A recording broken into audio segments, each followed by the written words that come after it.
Hi, another of my videos about my thoughts about the SEND reforms. This one is about the new specialist provision packages. I know from what I've seen already that I am not alone in being a little bit alarmed by the lack of clarity around these. One of the things that I've really been thinking about regarding them is they are apparently designed for the children with the most complex needs. And actually, first of all, I think I've always felt this, that I would really love a shift in language, because I think my daughter would probably come under the category of one of the children with the most complex needs, but actually her needs are no different from anybody else's. What she needs is access to what might actually be complex solutions with a lot of people involved. What I worry about with the specialist provision packages is, ironically, the focus on evidence-based practice. And that's not because I don't think solutions should be evidence-based and supports should be evidence-based, but because I think when we reach the work with children who need such complex solutions and need so many people involved in working out what support they need, the overzealous application of evidence-based can be problematic. It can be problematic because to decide on an evidence base, you need to decide what is an important outcome.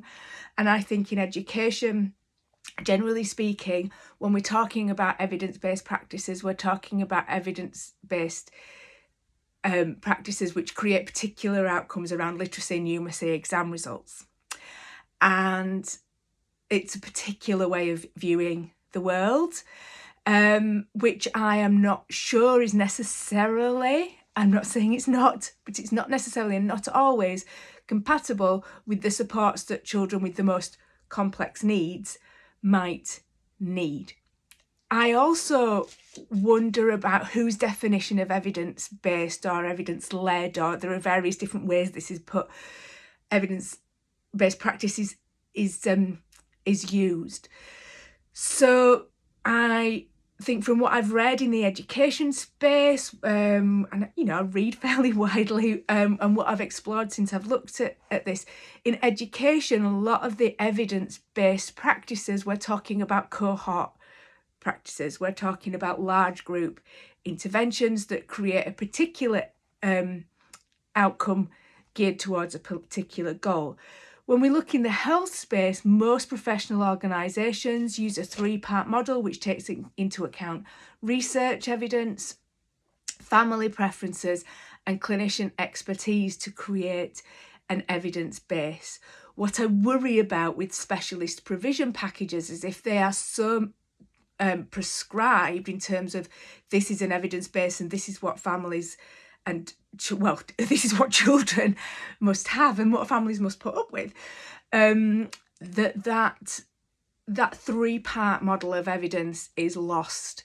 I also think that has the potential to cause conflict between education practitioners and health practitioners if we haven't decided on what we mean by evidence-based practice, and if we haven't resolved where that parent partnership that comes through in the documentation and comes through in the consultation and is there in previous codes of practice, if we don't decide where that sits in with evidence-based practices.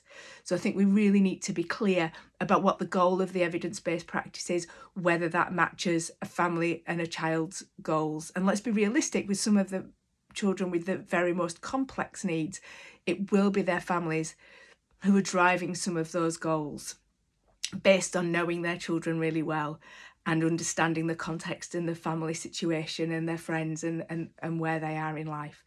So that is some of my concern about the focus on evidence-based practice. I don't think we shouldn't focus on evidence-based practice, but I think we need to be really nuanced, particularly for children who need complex solutions to be supported.